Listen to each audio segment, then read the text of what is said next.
I'm Sophie, here to co-present with Josée. I think they've got control of the slides, so they're going to bring that up. We're really excited to be here. It's kind of cool to see like a bunch of familiar names popping up. And yeah, let's get started. Yeah, I'll pass it back to Josée. All right. Hello, everyone. This is so exciting. I know that both Sophie and I were talking about how hopeful it feels that so many of you were interested in learning about this topic. So we're really excited to be here. We hope you learned something new today. Yeah, we'll get started. So to start us off, we thought we'd introduce ourselves because I'm sure a lot of us are not, or a lot of you are not familiar with us. So I am Josée, my pronouns are she, they, and in my case, that means I appreciate when people alternate between using she, her, and they, them pronouns when they're referring to me or talking about me. I am white, I'm French Canadian, I am queer and genderqueer.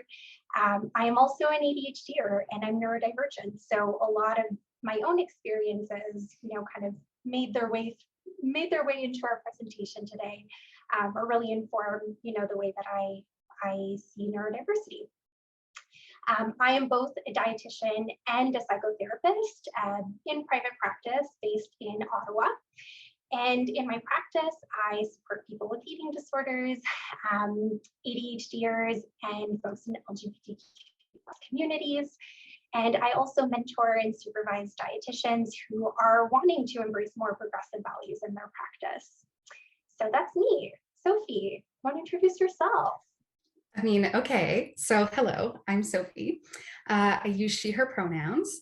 I'm white, queer, fat, cisgender woman with lived experience of both neurodivergence and disordered eating. I'm a registered psychotherapist, dropped my qualifying this morning.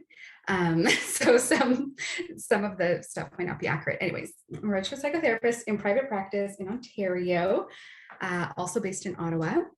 My work is informed by the principles of anti-oppression and feminist therapy.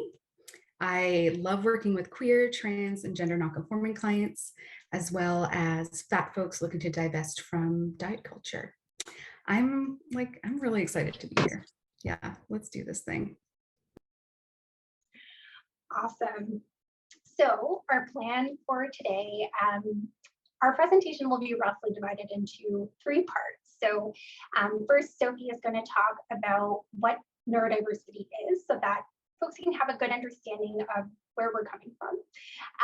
Next, we're going to look at how neurodiversity and eating disorders intersect, right? So we'll be presenting, some of the ways that might show up for folks. And the last piece, which I'm sure folks will be really looking forward to, is we're going to talk about strategies, practical ideas, both for practitioners, but also for folks with lived experience who might be in the room with us today.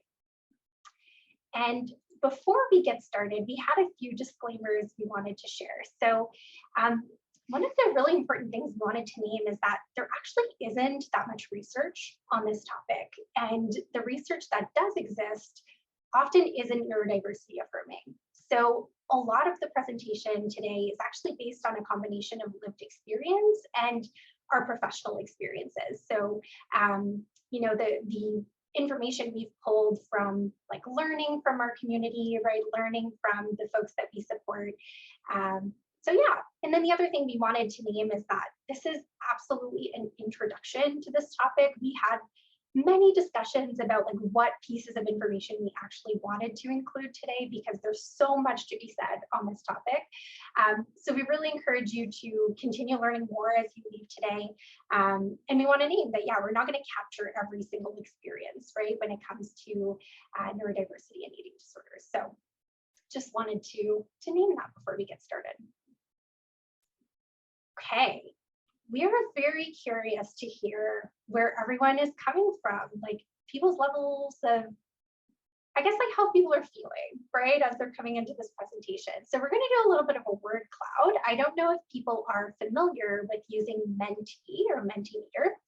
I'm going to stop sharing this screen and share a different screen so that you can participate in building a word cloud with us. Okay.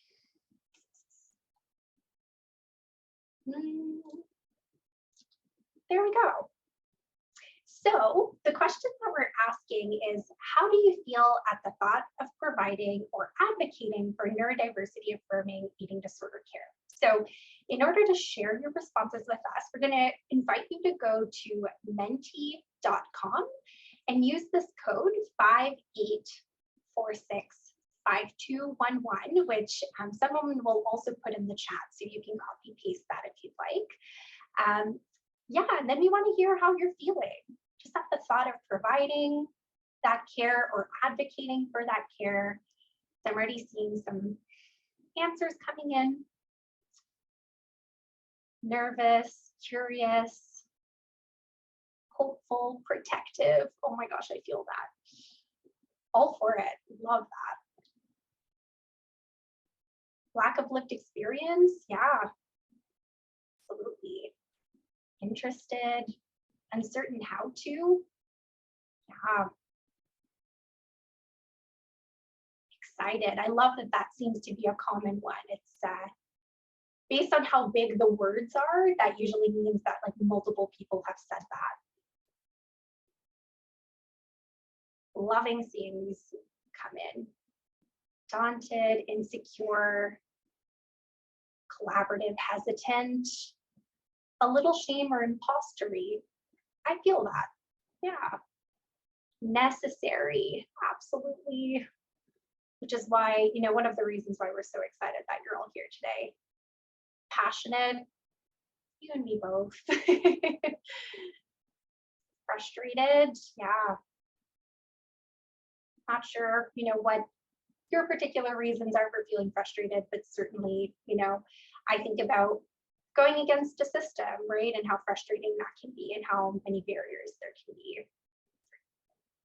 Yeah. Trying to see if there's anything else here that stimulated, relieved, ready to learn. Don't want to cause harm. Yeah, absolutely. Challenged, tired. I think that makes a lot of sense. Wonderful. Okay. Word cloud has calmed down a little bit, which tells me that we probably have most of our responses here. Thank you so much for everyone who participated. It's really, really nice to see where folks are at as we're starting this. So I'm going to flip back over to our presentation. Okay. Thank you for your patience as I do this juggling. Awesome.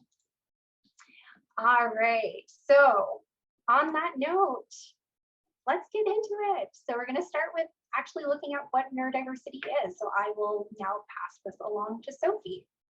Sophie, just let me know when you're ready to change the slides and I'll do that. I am ready. Oh, I'm not ready. Hold on one second. Okay, I'm ready.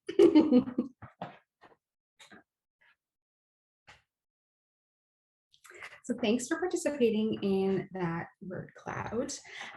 We actually want to get some more answers from you. Before we sort of get into the section on what neurodiversity is, it would be kind of cool to just get an idea of like a little bit of your understanding. So we have a true or false question for you.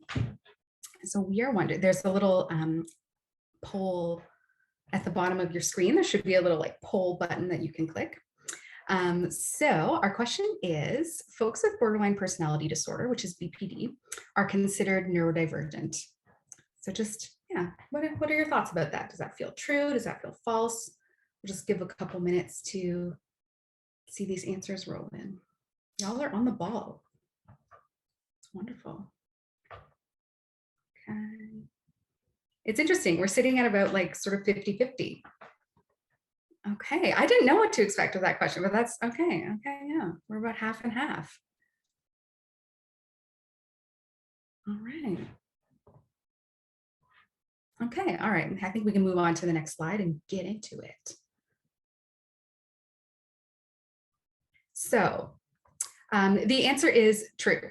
And, and later in this presentation, just in a few slides, I'll sort of explain how that works.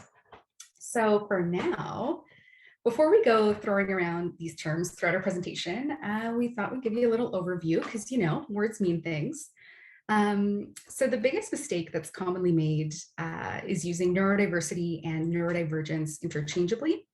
So neurodiversity speaks to the diversity of how our minds function, and also actually includes both neurotypical and neurodivergent folks. So when you want to be specific about someone whose experience diverges from the assumed norm, please be sure to use neurodivergent. Basically, a population can be neurodiverse, but a person cannot. Okay.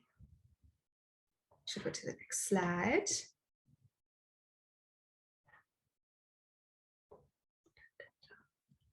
Thank you. Excellent. So I really like these, just to get a little more specific, I really like these definitions by Dr. Nick Walker.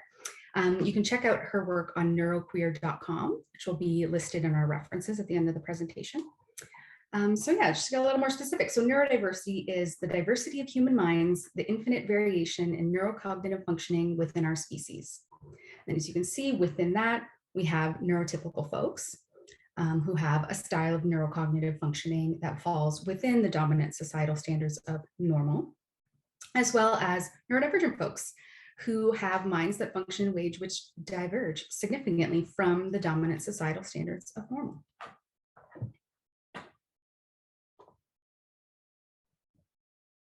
This being said, I want to be clear that neurotypicality and neurodivergence are not binary or opposite experiences. Folks who are neurodivergent exist on a continuum with varying proximity to neurotypicality and ability to meet neurotypical societal expectations. Generally, the closer one is or appears to be to neurotypical, the easier one is able to move about the world. Being neurodivergent tends to mean more barriers. And we want to be clear that the problem does not lie within neurodivergent folks, but rather within an ableist culture. And of course, experiences of privilege and marginalization are informed by other intersecting identities and experiences such as gender, race, sexuality, and much more.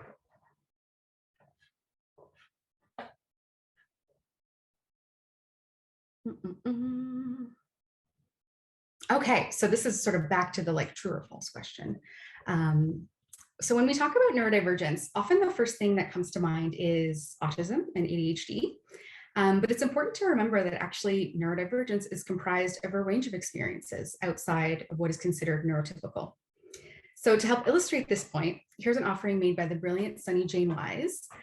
They are the lived experience educator on Instagram. Go follow them, go support their work. They're amazing. So this shows us some of what falls under what they call the neurodivergent umbrella. As you can see, when we talk about neurodivergence, we're also talking about some mental health conditions, as these conditions impact how we understand and interact with the world. These differences in how we understand and interact with the world are what I'm going to discuss next. All right, so keeping in mind that the concept of neurodivergence attempts to encapsulate a huge range of experiences, there are certain commonalities experienced by most neurodivergent folks. These include differences in things like sensory processing, executive functioning, interpersonal communication, and emotional regulation. I'll explain a little bit about each now, and then later in our presentation, Josée will show us how these differences can impact neurodivergent folks' relationship with food and eating. So when it comes to sensory processing, neurodivergent folks often experience hyper and or hyposensitivity to sensory inputs such as sight, sound, taste, touch, and smell. Other sensory processing differences include proprioception, which is sort of the perception of where you are in space, vestibular, which is your sense of balance, and interoception, the perception of the sensations you have within your body. One sense can be over or hypersensitive, while others are under or hyposensitive. And just to note on language, hypersensitive doesn't mean people are overreacting. They're actually reacting exactly how their body is processing the sensory information. Moving into executive functioning. So executive functioning is a set of cognitive abilities that includes things like working memory, planning, problem solving, time awareness, and regulating attention. Working memory is the process of holding information online while accessing other cognitive functions. So for example, if you're taking notes during this presentation. Planning refers to the ability to identify and select relevant actions needed for a task. So for example, organizing your schedule to be able to attend this presentation. Problem solving means working through details and evaluating options to come to solutions. Time awareness can include the ability to estimate the amount of time needed for a task. And regulating attention refers to focusing on one task at a time. So we can see difficulties with this in moments of hyperfocus or distractibility. It's common for neurodivergent folks to experience challenges in executive functioning. We want to be clear that these challenges are not deficits and are often simply amplified by folks' environments and a lack of accommodation. All right, communication. One thing to keep in mind when it comes to communication with neurodivergent folks is that body language, including eye contact or lack thereof, can be easily misunderstood if interpreted through a neurotypical lens. As well, a lot of neurodivergent folks appreciate clear and concise language. This isn't because neurodivergent folks don't understand nuance, but simply that they can find the use of metaphors and euphemisms frivolous and unnecessary. One of my favorite things about working with neurodivergent clients is how many of them are willing to push back on sort of arbitrary rules about communication and find ways of communicating that make sense for them. And I'll talk about this more in the practical tips section. Another thing I just want to make sure to note. So when it comes to communication, I think it's important to remember that while clients may have particular ways of communicating, they're also observant and they can see that some forms are prized over others in a largely ableist society. So as a result, many neurodivergent folks engage in masking, which is an emotionally onerous task of making their ways of being line up as much as possible with neurotypical expectations. We're going to talk about that throughout our presentation. All right, now on to emotional regulation. Contrary to what's sometimes assumed, neurodivergent folks have rich and layered emotional lives. This being said, there are some aspects of neurodivergence, such as differences in interoception. Remember, this is that sense of being able to recognize sensations within your body. These can impact our ability to recognize emotions. And then on the other hand, we might experience emotions very intensely, which can be distressing. And then our attempts to self-regulate can look outsized to a neurotypical observer. What I mean by this is that one of the ways a lot of neurodivergent folks self-regulate is through stimming. I don't know if you've noticed that I've been playing with an elastic this whole time. This is a good example. So stimming is essentially a self-stimulating repetitive behavior that can help ease physical and emotional distress. This can look like fidgeting, rocking back and forth, tapping feet. You can probably see I'm also moving my chair back and forth. Because of neurotypical expectations, many neurodivergent folks have been made to feel ashamed of the things they do to stim and actually expend a lot of energy trying to control these behaviors, which brings me back to the concept of masking. So when it comes to masking, I just want to drive home the point that it's a protective mechanism used by folks to avoid rejection. And while that is understandable in the context of an ableist world, it's also emotionally exhausting. The more safety we can create for folks to unmask, the better. What does it mean to be neurodiversity affirming? In a nutshell, being neurodiversity affirming is about meeting clients where they're at and believing they know themselves and what they need best. It's about acknowledging that the way we show up in the world is impacted by several factors, including the way our brains work within a world built for neurotypical minds. Remember, working with neurodivergent folks means working with difference, not deficits. Making space for clients to show up fully as themselves means a more trusting relationship between client and practitioner, where you can collaborate on treatment plans, which ultimately leads to better outcomes. I'd like to end this section on a note about self-diagnosis. This comes up often and has certainly come up in the neurodivergent support group that Josée and I co-facilitate for Sheena's Place. So though we acknowledge that formal diagnoses are sometimes necessary to access certain treatments, such as medication, as well as are sometimes empowering for folks to have their experiences named, we contend that self-diagnosis is valid, especially within the context of the barriers to accessing testing, including the cost, and the historically sexist and racist field of psychology. The pursuit of a diagnosis can be potentially traumatizing for many folks. What's more, it may not be necessary if practitioners are open to accommodating their approaches to suit neurodivergent needs. So, all right, now I'm going to pass things back to Josée, who will look at how neurodivergence and eating disorders intersect.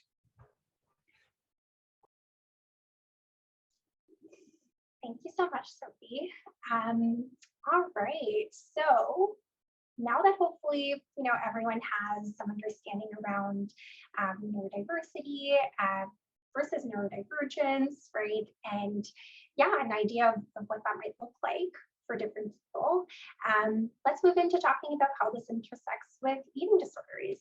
And again, just want to name that we're going to be capturing a very small part of people's experiences in our presentation today, just because there's so much variation in terms of how this can be experienced by different people. But we wanted to focus on maybe some common experiences that we've seen.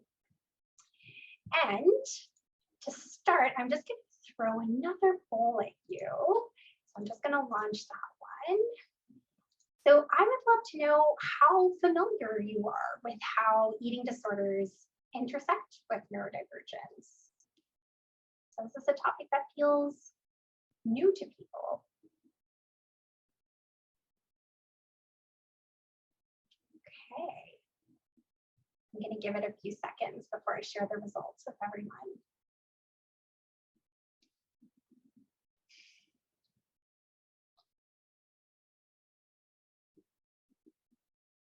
We still have some answers coming in, so I'll give people another few seconds. All right, I'm going to end the poll and share the results. So hopefully everyone can see that. So it looks like more than half of you said that you're somewhat familiar. So maybe have some understanding or some knowledge of this intersection. About a third of you are not familiar at all, and so I'm especially glad that folks are here. And then we have some folks who are very familiar too, which is really awesome. So thank you everyone for participating. All right. So let's first look at sensory processing and how that can show up in terms of eating disorder experiences. So it can really intersect with eating disorders in many, many ways. And one of those ways is in meal preparation or cooking, right? Everything that has to do with having to plan meals, prepare meals, cook meals. There's so many different ways that sensory processing differences might make that task challenging for people. One of the ways to think about it is just how much sensory input there is in a kitchen, for example, right? So if we think about potential challenges, we might think about smells, right? There tends to be really strong smells in a kitchen as we're, throwing ingredients in a pan and things like that. A lot of kitchens have really bright, harsh lighting, for example, or might be very dimly lit, and either or of those, might feel uncomfortable. There's a lot of sounds happening in a kitchen, right? If we think about the microwave beeping, the sizzling in a pan, opening and closing of cupboards or the fridge, right? The sound of different types of plates touching each other. There's all sorts of different sounds happening, and that can easily become quite overwhelming. There might also be more accidents. So if we think about spatial awareness, right? There might be a higher chance of people accidentally burning themselves or cutting themselves or hitting their bodies on different parts of the kitchen. And then textures too, right? Whether that's like touching certain types of foods, if we think about like raw meat, for example, I know is a common one in terms of like that feeling pretty uncomfortable, right? And distressing for folks. Or even looking at food in the water when you're doing dishes, right? So those kind of unexpected pieces of foods that end up in the water. So there's a lot of different ways that can show up in the kitchen, in the meal prep and cooking process. Another, possible time, if you look at eating disorder recovery, where sensory processing differences are important to consider, is during mealtime. So mealtime can also be really challenging to navigate. If we think of, again, all the different types of sensory input that can take place during meals. And this is especially true if people don't have access to tools or have access to accommodations that helps them to meet their sensory needs. So examples might be, hearing other people eat, or, certain textures that feel, again, that might be uncomfortable or distressing. It might be the certain type of cutlery that's available, right? People might have, very, like a lot of differences in terms of what type of cutlery they like using, whether that's because of the texture or the weight or the feel of it on their, in their mouth or on their teeth. And so that is another piece that we want to think about in terms of sensory processing. Folks might also feel understimulated, right? So a lot of the examples I've given are examples where folks might feel overstimulated, right? Because of a lot of different types of stimulation at meals. But, there's also something to be said around being understimulated, especially if we're in the context where something like mindful eating is being promoted, right? Where maybe there's a lot of focus on limiting sensory input. For a lot of folks, that can actually feel quite intolerable and distressing. Uncomfortable seating might be another example, right?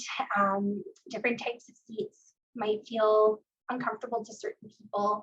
And that's especially true for, fat folks, for example, right? Who may or may not fit in the seating that's being offered. And so that's another piece, right? Where sensory challenges might cause a lot of distress, and we want to be thinking about how we might be able to change our environments, right? Or provide the tools that people need in order to feel more comfortable in those settings. So the next piece that I wanted to talk about is interoception. So Sophie also already talked about interoception being,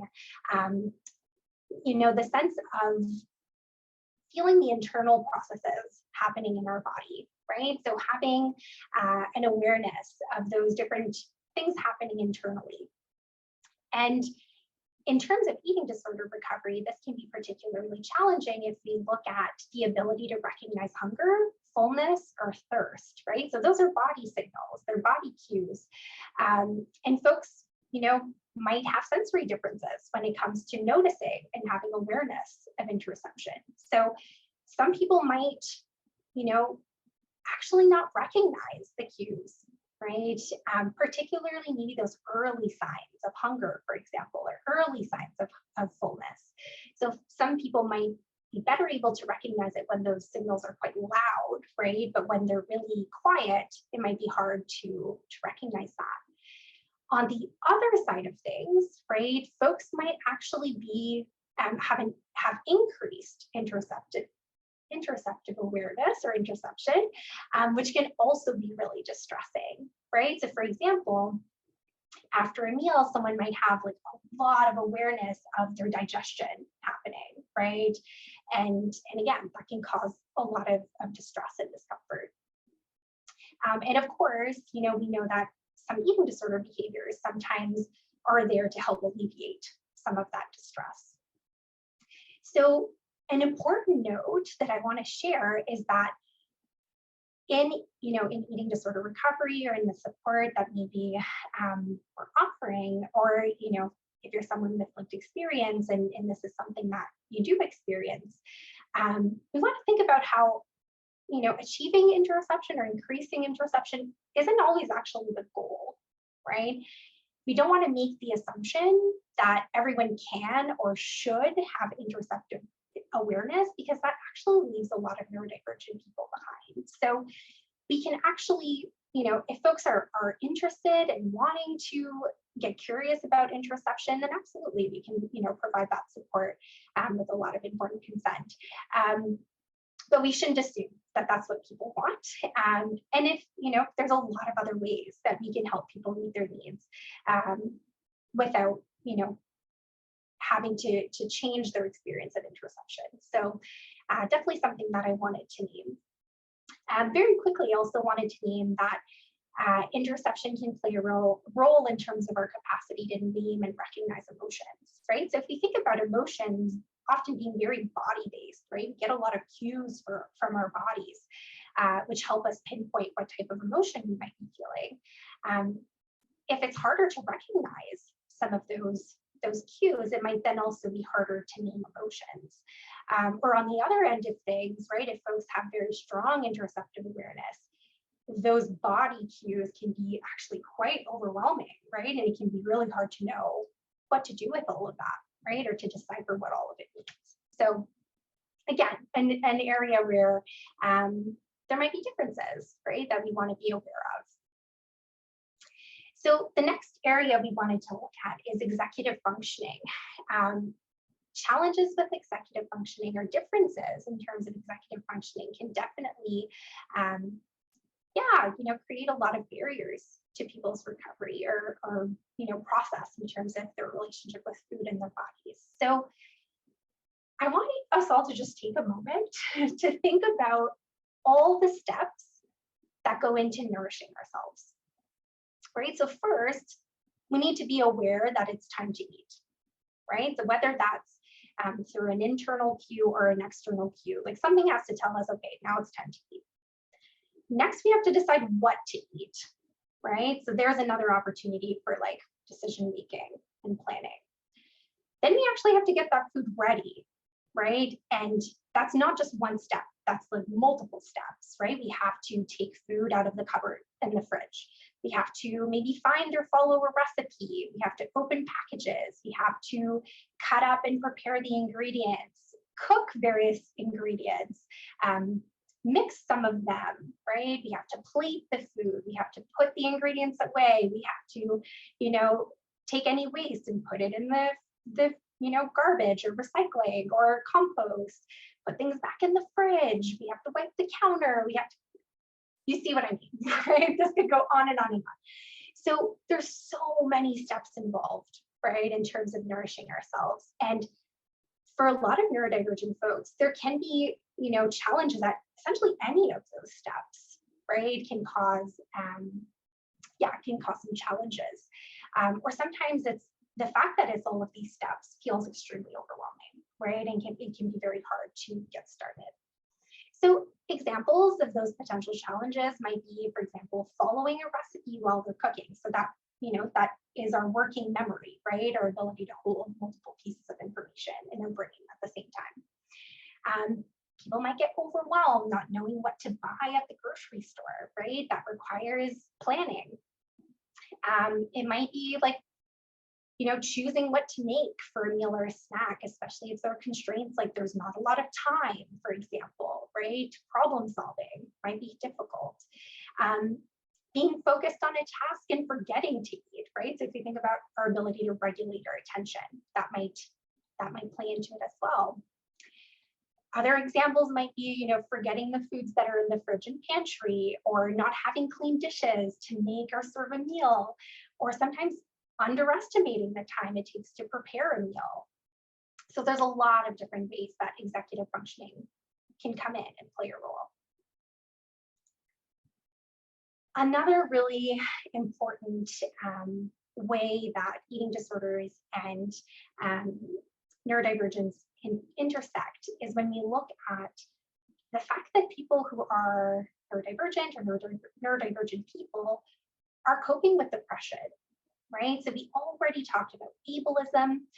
If you're not familiar with Sheenism, I'll encourage you to Google it. There's a lot of good stuff out there talking about that, but essentially, two forms of oppression that folks face, and oftentimes that even, that intersects with other marginalized identities that people hold. And eating disorder behaviors might actually be a way that people cope with the trauma of experiencing this world, right, under these oppressive systems. And so there's an opportunity for us to get curious about the protective role, right, that the eating disorder might play. Now, again, this can show up in so many different ways, but to give you an example of maybe some of the things that we've seen, right, or the stories that we've heard, it might be, the eating disorder might be there as a way to make someone smaller, right, in a world where they feel that they're too much or they take up too much space. It might be a way to gain acceptance from others by following the social expectations, right? So if we think about diet culture being the norm in a lot of ways, right?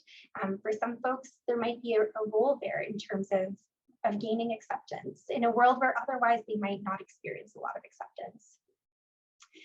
It might be something that people can quote unquote succeed at, right? So if we think about the fact that a lot of people feel that they're failing, right? Because this world has all of these very, very ableist expectations of how you should be quote unquote functioning, right? Or the things you should be able to do. Sometimes people feel that, being able to actually engage in eating disorder behaviors feels empowering, right? They feel like they're succeeding at something. It might be a way that people cope with isolation, right? Seeing the eating disorder as a friend. It might feel familiar, really comforting.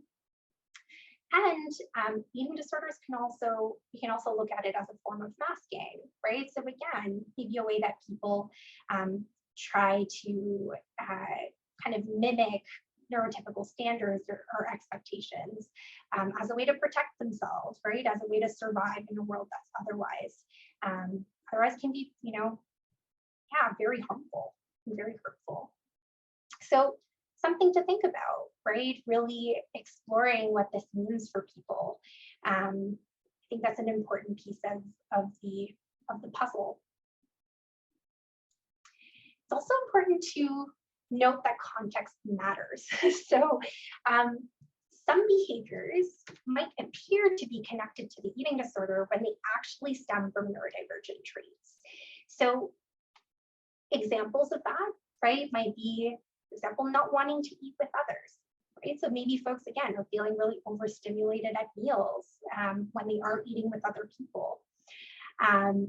They might be avoiding certain foods, but that might not be part of their eating disorder. That might be like sensory processing differences, for example. If we look at skipping meals, it might be because someone's forgetting to eat, right? Or maybe they take stimulants, for example, and their appetite is really low. And so they're not getting cues that it's time to eat.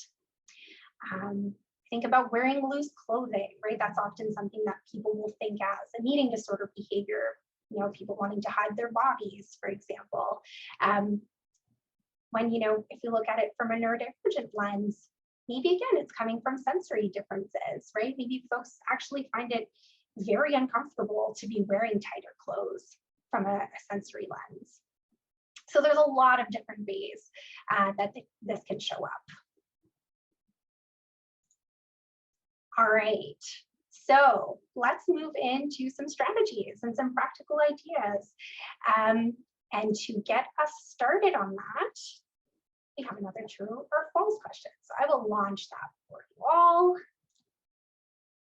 So true or false, providing accommodations for neurodivergence and eating disorder care requires a large number of resources.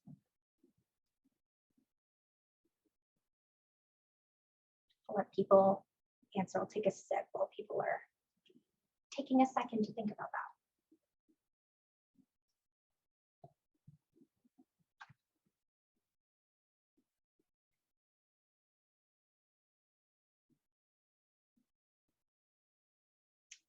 give people another second. I'm also just catching up on the comments in the chat.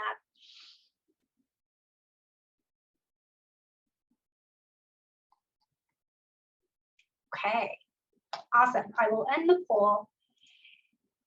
So about 25% of you, so 24% of you said true, 76% said false. And so we believe that the answer is false. Now, perhaps this is a situation where it's not so black and white and there could be discussion about this, but we believe the answer is false. There are absolutely things that we could start doing today, right? That would really make eating disorder care a lot more neurodivergent friendly. So we will walk you through some of the ideas that we have, again, not an exhaustive list, right? And this is going to look different for everyone, of course. All right, so Sophie, I will pass it on to you to get us started in this section. Excellent. Thank you, Josée.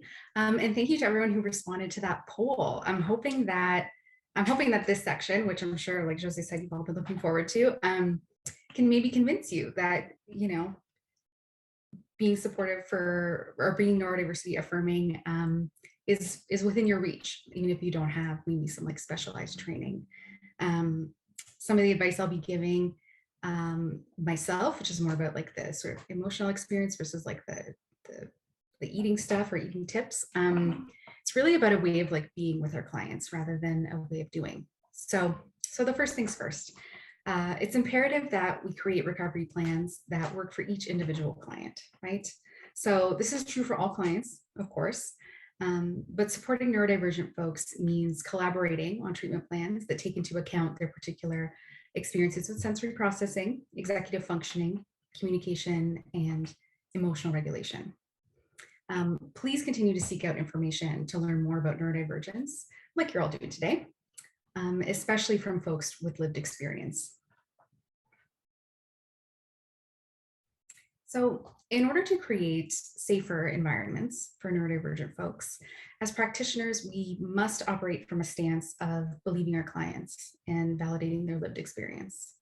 What this can look like in practice is getting curious when a client suspects they may be neurodivergent, rather than dismissing this possibility if you haven't had reason yet to suspect it. You know, neurodivergence is an internal experience. And as I've mentioned, most neurodivergent folks expend a lot of energy, a lot of emotional energy, masking. Remember this when someone is doing the vulnerable work of sharing their experience with you. Trust that clients know themselves best. In practice, this could look like brainstorming together for solutions for particular eating challenges, as well as being open to the possibility that some approaches from traditional eating disorder care may not meet their needs.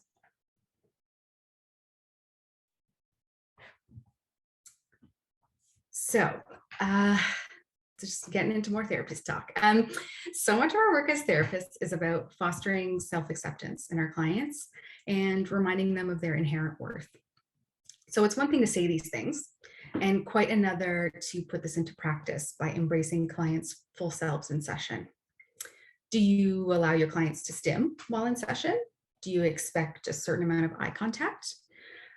We encourage you to think about how you may be reinforcing ableist ideas about wellness by expecting your clients to adhere to neurotypical expectations. Really, how can we expect clients to accept themselves fully if we signal to them that they're somehow lacking? I'm going to pass it back over to Josée. Thanks, Sophie. So coming back to the piece around how, we need to get curious around behaviors that might seem like they're stemming from the eating disorder, but might actually be a neurodivergent trait, right? So we need to really approach this with curiosity and not automatically assume that something is like quote unquote disordered, right?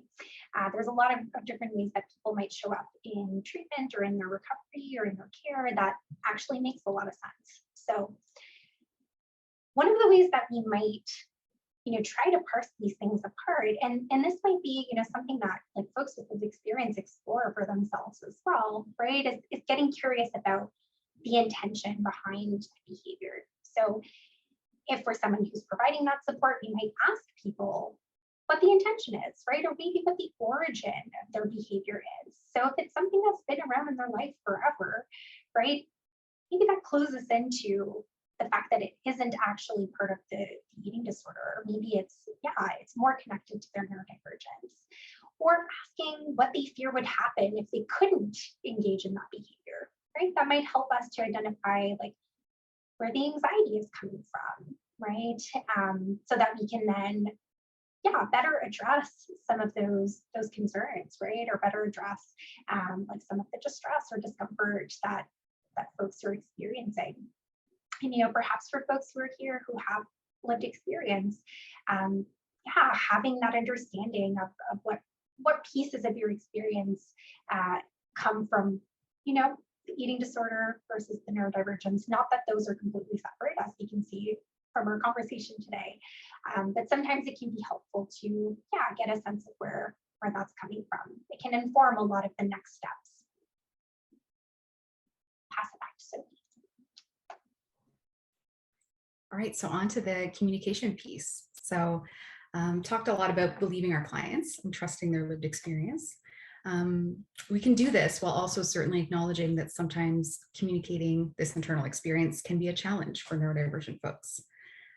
So some ways that we can work with our clients' communication differences are as follows. So we can offer different client session formats, such as like phone sessions or having the video off on a video call, if that's more comfortable for the client. You can just adapt a client's preferred communication style. So that can look like using the chat, not forcing eye contact, or assuming the meaning of nonverbal cues. Again, it's sort of about being curious and like letting the client lead you to what's best for them.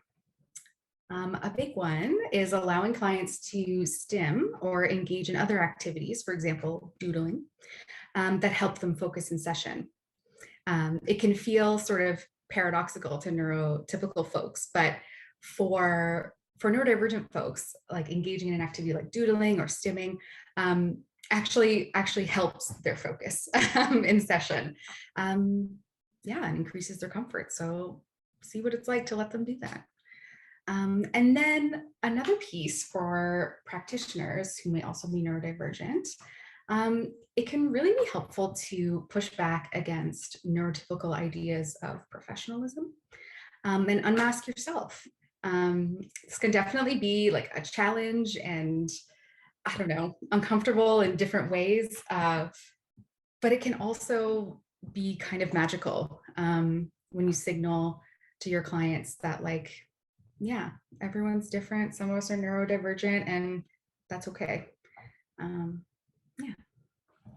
Practice unmasking. And so earlier, Josée did a good job of explaining how interoception can, or interoceptive awareness, either like, a lot of it or not very much of it, can impact sort of how folks identify and name emotions that they're feeling. So being aware of these differences in interoception, we have some tools that you can use. I have like a little, it's probably pretty tiny on your screen, but I have an example here. This is an emotion sensation wheel made by Lindsay Brahman. Please support her work, go buy the emotion sensation wheel. She's brilliant. Basically it has like emotions and then the sensations associated with them. And one of the things that's really cool is that in addition to this sort of like classic wheel, she also has a wheel that you can fill in yourself. So when clients, maybe make connections between physical sensations they're experiencing and their emotions, they can sort of like make a wheel that accurately reflects their individual experience. It's awesome, very helpful. And for neurotypical clients too, naming emotions is not always easy. So, go support Lindsay's work. And then to account for differences in like, the perception of time, for example, a lot of neurodivergent folks are like, I'd love to, check in with myself and my body and my emotions, but like, when time is just, you can use things like apps and reminders to have the clients sort of put aside some time to check in on their thoughts, emotions, or sensations. oh, my brain just like stopped working for a second. So let me just like get back into it. Anyways, so with this being said, I think it's also important that we sort of ask ourselves, like as therapists, like, do we need to get to the emotion in order to help? Can we instead move toward what needs are asking to be met? If we think about what Josée mentioned earlier, if we want to be neurodiversity affirming, part of that means challenging the assumption that increasing interoception should always be the goal. Going back to Josée. Sophie. Yeah, so the next part we wanted to look at is thinking about sensory considerations, right, in different parts of people's eating disorder experience. But in this case, we wanted to offer some possible tools during meals. Right? So these are examples that that we've pulled from like different people's lived experience, right? What has felt helpful for them. So it can be anything from, for example, wearing earplugs or noise canceling headphones during meals to help reduce that like auditory stimulation. We might offer various seating options and let people pick the type of seating that feels best for them. And maybe that even means that people don't sit at a table when they eat. And I know that feels like quite counter to a lot of what's often promoted in eating disorder treatment. There often is this kind of expectation that people will sit at tables while they're eating. But yeah, we might think about how actually meals might be a lot easier for folks if they don't have to sit at a table for some people. We might look at having ways to adjust lighting, right? Having different ways to change the level of light or even the warmth of the light. Sometimes, cool lights versus warm lights can feel, a bit better for people. If we're in a setting where we can't necessarily adjust the lighting, folks might want to wear sunglasses, for example, as they're eating. We might, want to have a blanket while we're eating. For some folks, it feels really grounding to have that, like that weight on their legs, for example. So maybe we offer some blankets or we include those in mealtime. We might have various cutlery options so people, again, can pick what feels best for them. We might have lots of fidgets around. And again, there is no limit to what fidgets are or can be, right? I know that like one of the things I'll often fidget with is like hair clips, right? Or even bobby pins or elastics, or I have a little stuffed animal here with me that I fidget with. So fidgets can be whatever, right? Anything that feels like stimulating for people. And then for folks who might be quite understimulated, right? Or like experience distress from being understimulated, they might actually benefit from like listening to music or a podcast or watching TV as they eat. And I know that this, might feel a little counter to, again, our pretty like typical narrative around mindful eating. But for some people, that's really not going to be most supportive. And so we might explore other ways of making meal times feel a little bit more tolerable. And if that means that people are eating in a way where they're distracted, I think that's perfectly acceptable, right? And that can absolutely be part of people's lives. So executive functioning considerations. So around planning and preparing meals, there's a lot of ways that this could look like as well. These are really just some examples that we pulled from our brains. It might look like collaborating on making grocery lists. So that might be, for example, in a dietitian session, right? Being able to collaborate on what's going to go on the list, because sometimes having to make those decisions can feel, really difficult. It might be using shortcuts, right? So using foods that are pre-prepared, pre-chopped. Yes, that can mean processed foods, right? Really anything that allows people to skip some steps, right? So if we think back to when I walked you through all of the possible steps, right, in terms of getting to nourishment, it's a lot. And so if there are any ways that we can take shortcuts and eliminate some of those steps, that can feel very worthy. Body doubling.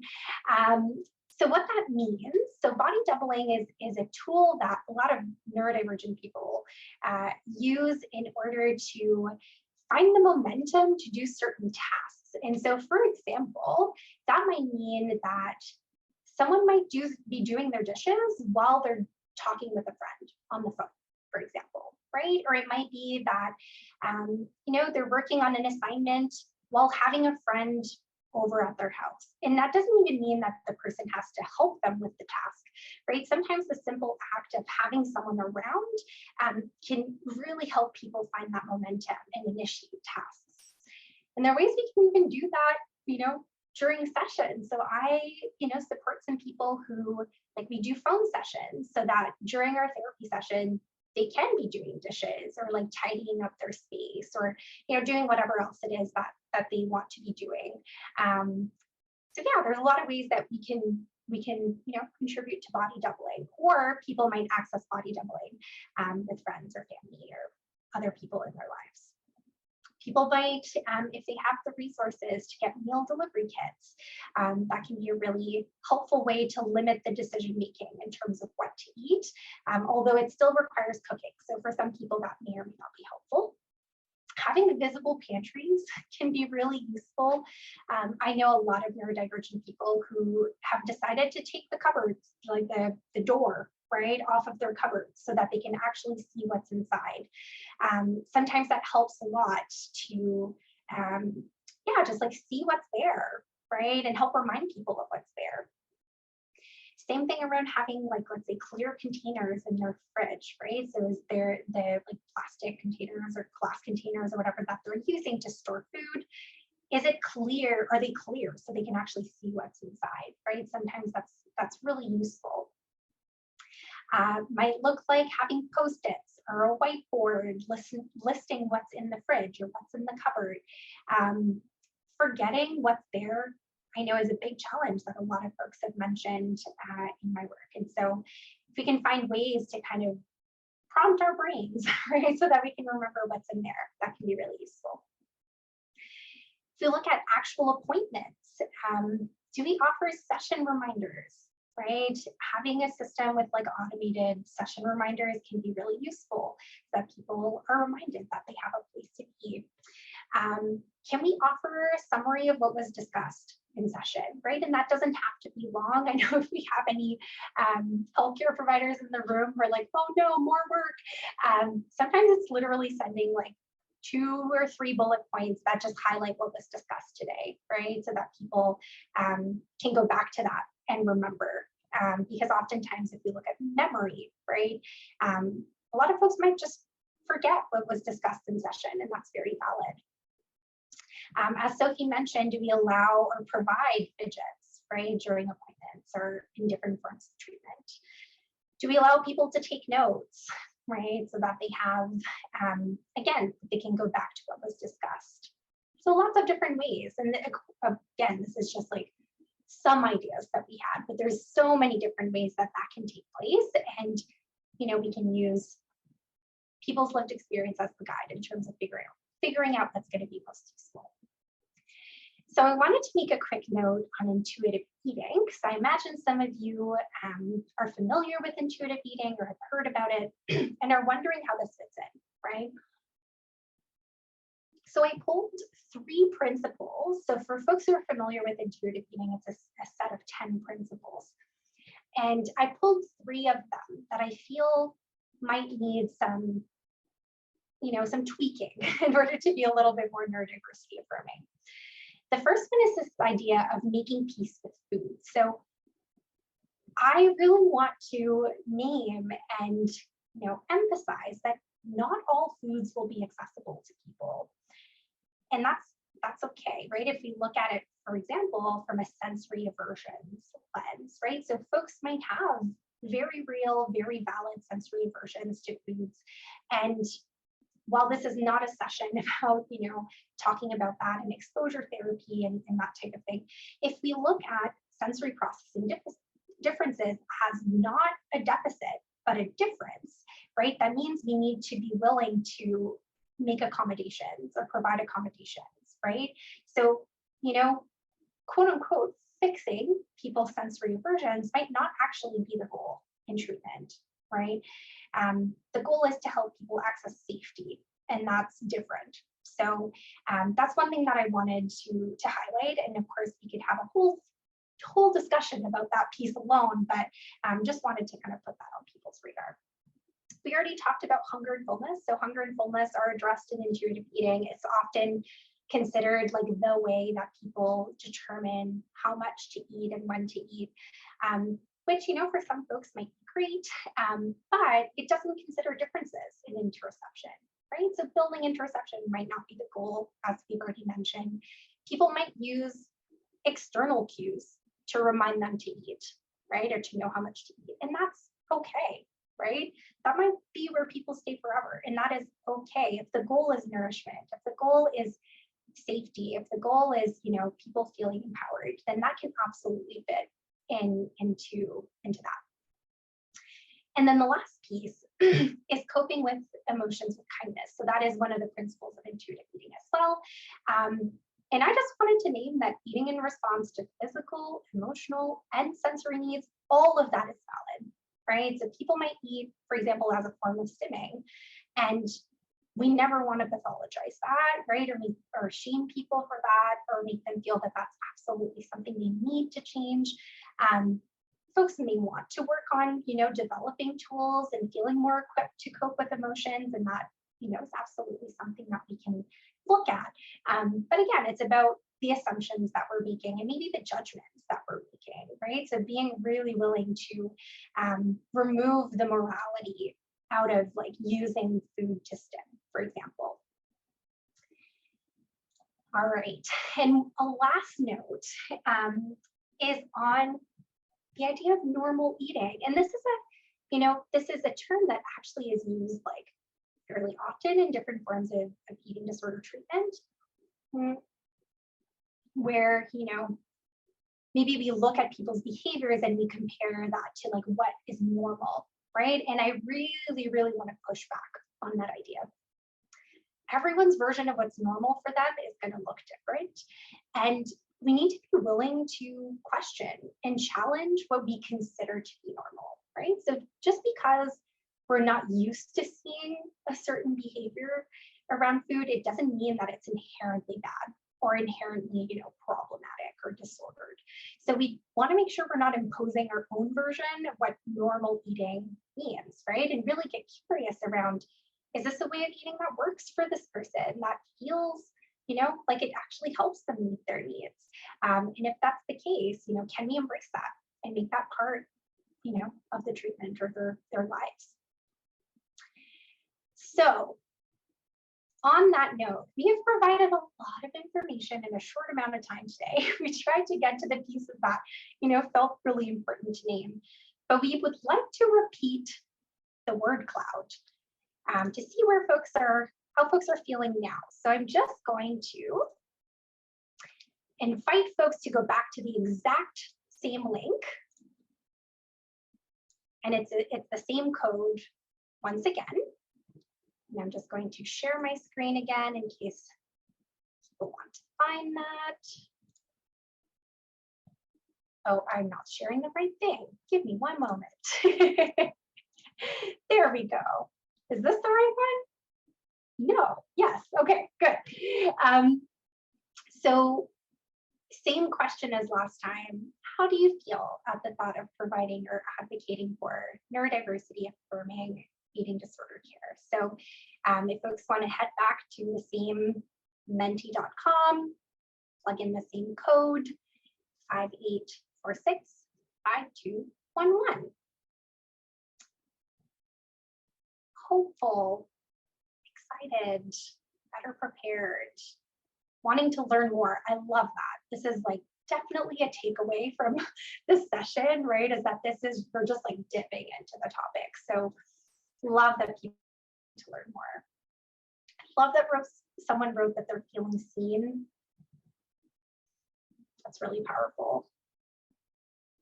more prepared, feeling held, more confident, empowered, exhausted. Again, very fair. Validated, intrigued.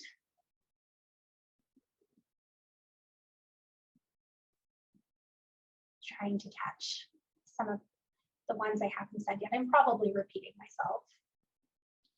Passionate. I love all of these. Curious, unsure, very fair, right? This is a lot of information. And you're also allowed to disagree with some of the things we've shared today too, right? I encourage you to take what we shared and like be critical of it, for sure. Especially if you're someone who has lived experience of neurodivergence and an eating disorder. Yeah. Inclusive, more awareness, moved. Love that. Thank you so much, everyone. I'm going to flip it back to our slides, but I really, really appreciate everyone, completing this. It's really lovely for us to see as facilitators. I think I'm speaking for Sophie, but awesome. Okay. All right. We are almost done with our slides. I will flip it back to Sophie to kind of wrap us up, and then we will have a little bit of time for questions. Perfect. Thank you, Josée. Yeah, in making this presentation, obviously, we didn't know how the second word cloud was going to go. I'm really excited to see a bunch of you are feeling more confident. So we thought we would just end out this presentation with just this little note, and then Josée is going to name some takeaways for us all. Then we can move into Q&A. So, I mean, I wouldn't be a therapist if I didn't end on this note of being kind. But, in addition to coming up against systemic ableism, a lot of neurodivergent folks have experienced interpersonal trauma. So this can mean advocating for oneself with family, friends, and certainly in mental health and medical settings, intimidating and potentially re-traumatizing. So for practitioners, this is a reminder to be kind and patient with folks disclosing potentially vulnerable details about themselves and their lives. And for neurodivergent folks, this is a reminder to be kind and patient with yourself as you navigate advocating for your needs. Absolutely. And I know that, both Sophie and I just dream of a world where self-advocacy is not needed, right? Where the conditions for people to thrive in eating disorder treatment are already existing, right? And we all know that that's not where we're at right now. And we do want to hold some space for that, right? That even with this knowledge, going into treatment, people might face a lot of harm. And yeah, all we can say is that, we really hope that, like given the interest, for example, in this presentation, right, and the fact that people are wanting to learn more, that we're very hopeful that means that we'll be taking steps in the right direction in that sense. But thank you everyone for being here. So last thing, a few takeaways. Hopefully we probably, repeated ourselves in terms of this along the way, but clients really know themselves best, right? And this is really important to remember, right? If we think about like the self-diagnosis piece, if we think about, people coming into treatment and saying, actually, like this doesn't feel like a concern or a problem to me, right? Like this is just part of who I am, and I want to make this part of my recovery. We can learn to trust that and get curious and make space for that. We want to consider the sensory, executive functioning, communication, and emotional regulation needs that people are bringing into their experience. We want to acknowledge the impact of trauma and oppression. And this includes in previous eating disorder treatment experiences, right? I think we have an opportunity to validate the harm that people have experienced, because that's very real. And of course, staying curious, flexible, non-judgmental, right? I think those are all qualities that at least as therapists we thrive for, right? Or strive for. But we thought we'd throw that in there because it felt really important. And then we have some resources for folks, and they are in the slides. We've sent the slides in advance, and so folks can go in and, look those things up as well. And then we just had a few references that we used. And then that's it for us. So I'm going to stop sharing and see if anyone had any questions that we may or may not be able to answer. Cool. Hi, everyone. I have 3 questions that I've collected through the chat, and Natalie's also been keeping a close eye on the chat too, Natalie. So if some of the ones that I say aren't ones that you have, just feel free to send them via direct message and we can pose them to Josée and Sophie. Josée and Sophie, ditto the same kindness back to you. Don't feel like the pressure to feel like you have to answer these questions on the spot. If you feel like you want to follow up with something, we can always communicate with all of the attendees through the YouTube description or through the post webinar email. And so just let us know if we gotta, you want to hit pause on any of these questions. Question number 1. Emily's asking, how do you discern between a neurodivergent need to stim and client tendencies to multitask during virtual appointments, avoiding the topic at hand, etc.? Any flags or signs that you look for as you explore this with your client directly? Because I'm sure it varies often. I have thoughts. Yeah, as do I. Go ahead. So the first thing that came to mind for me is really going back to that piece around getting curious about people's intentions, right? And so I think the piece around just asking, right? So, hey, I'm noticing, that you're moving your body a lot, or that, you seem to be doing something else. Like, tell me more about that, right?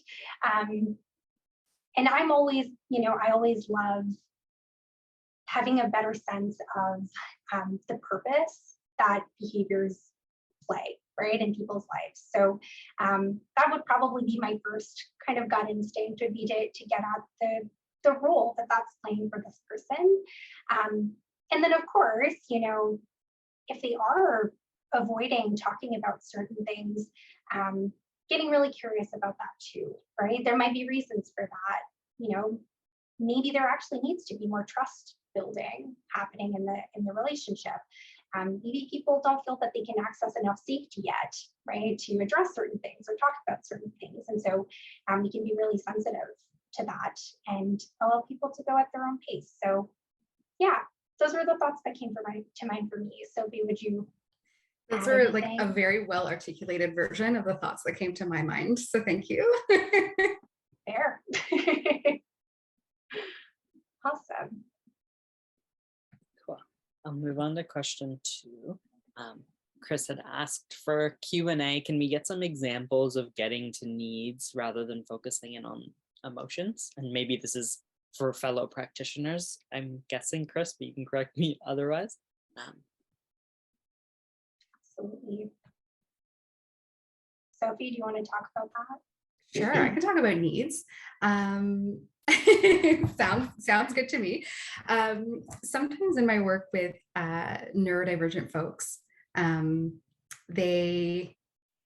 we sort of start to talk about emotions, they're like, listen, I don't know where we're going. All I know is that, like, logically I need like this, and this to accomplish this. And I think a lot of time in therapy, we're kind of discouraged to like bypass emotions. And I certainly don't want to I don't want to create an environment where folks like can't access their emotions. But in terms of getting to the need, one thing that I find really helpful, sort of similar to like an emotion sensation wheel, like Lindsay Brahman has, if anyone is familiar with like nonviolent communication and that whole process, they generally, like in the book, like there's like a list of just like common human needs. I found one online. I'm just gonna like put it in the chat. So sometimes, like if someone's having a hard time identifying their needs, especially in the context of neurodivergent folks whose like memory, might work differently than a neurotypical person's, I bring out this needs inventory or something similar and say, like, is anything sort of jumping out at you? What do you have a sense of that like is missing right now? So yeah, I just love starting from a list. I don't know if you have any different thoughts, Josée. Yeah, no, I think that's exactly it. But there's also the piece around how like I kind of see emotions as being messengers in terms of what we might need, right? And so I know that sometimes the work around like being able to better identify emotions is so that people can then better meet their needs. But there might be ways that we can actually like bypass the emotions piece, right? So exactly like going through a list or like getting curious about, yeah, what need might be going unmet, right? Might be helpful. So for example, in some cases, if people are experiencing sadness, they might need comfort, they might need connection, right?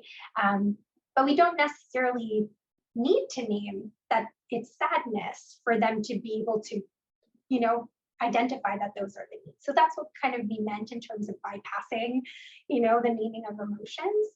And that's not something we're saying like we should do across the board in terms of, being therapists or, if people have access to that information, great, right? Or if they want to build awareness of like their body sensations and their emotions, and there's a lot of room for that. But I don't think we need to wait necessarily until people have access to that information in order to know how to meet their needs or have awareness of what their needs are. So I hope that answers the question. Thank you. Question number 3 from Irene is asking, any tips for how to cope with people who tell you that you are so sensitive in all caps? What has that looked like for the two of you? And I feel like your reaction to that's also part of an answer, right? It's a real experience.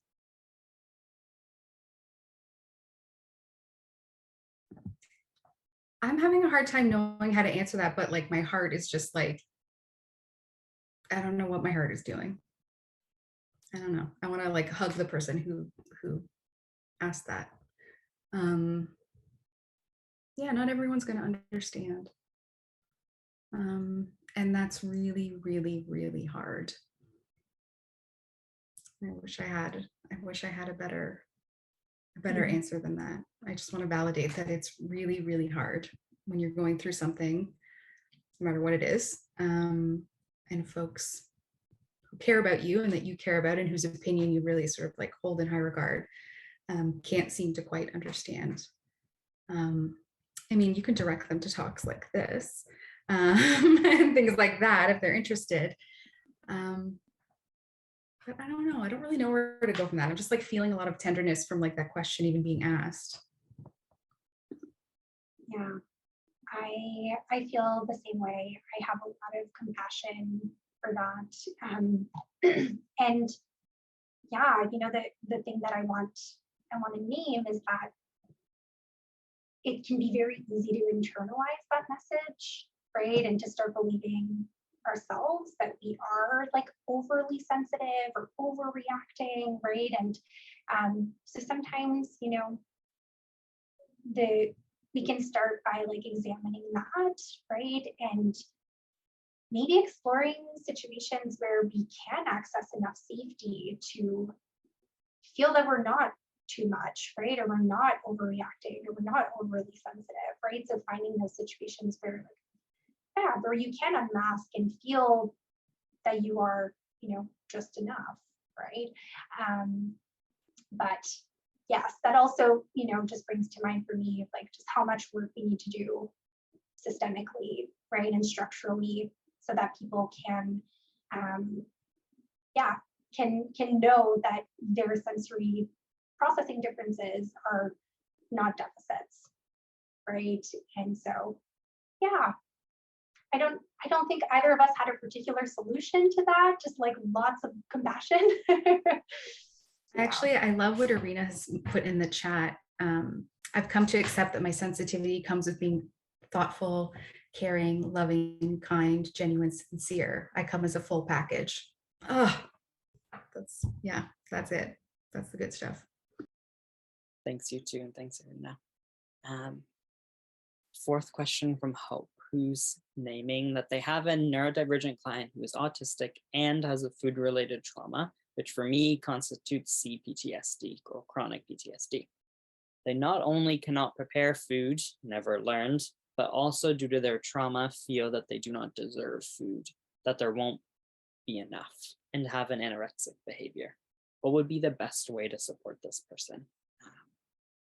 And I guess one thing I can couch this with to start hope, because I don't know if we'll be able to do justice by this question in the time that we have remaining, is while NEDIC's helpline services aren't a clinical consult line, I think you can always reach out and ask your questions there, because maybe we'd be able to support for resources, because my heart immediately went to, how do we help you get support around supporting this client? Because that sounds like a lot, but just throwing it to Josée and Sophie if they have any off the cuff thoughts. Yeah, I think there's a lot of layers there, right? And I agree that I don't think we'll necessarily be able to do this question justice in this short amount of time. But the first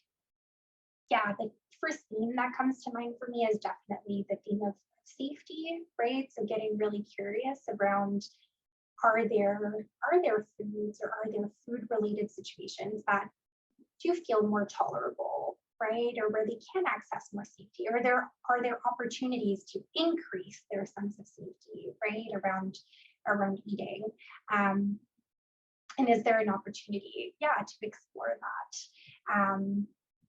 Again, right, I think I am someone who truly believes that like any way that people are able to access nourishment is going to be valid, right? And so we can start where people are and build on that with time. And then of course there's all the underlying work, right, of really working through like the messages that this person has internalized about themselves. And I don't know, my brain is going in all sorts of different directions because I think there's a lot to look at there, but I'll leave it at that for now. Thanks. And yeah, there was a wonderful comment from Yafi in the chat that I'm just going to read out too, so it's on the recording. Who notes, I'm a dietitian and I usually default to cooking with people. How that's carried out in a therapeutic manner is always client-led. It also may not always be appropriate, but there are ways to increase space between the body and the food sensory experience during the cooking process, and those can be modified for neurodiversity. So just another idea for you as well. Sophie, anything on this question too? Okay. There are obviously still questions that are left, and we want to thank people for asking it and also be respectful of people's time. There are ways to get in touch with Sophie and Josée that are on their slides if you would like to. There's also ways to get in touch with Caitlin at Sheena's place or myself at NEDIC in case you want to get in touch with us around resources, because we can maybe field some of these questions. Like Caitlin has put into the chat, we do have a anonymous feedback survey that doesn't take very long, that we are able to share the compiled comments with Josée and Sophie for their own learning, and for us in terms of where people would want to go next if we wanted to expand on this topic. So if you have thoughts, please take the time to do that. That survey is going to be included in your follow-up email as well. But otherwise, thank you for your time. You'll get a follow-up email right now, and then you'll also have one in about a week or two's time with the recording and any further resources. Thank you, and take care, everyone. Thank you so much, everyone. Thank you.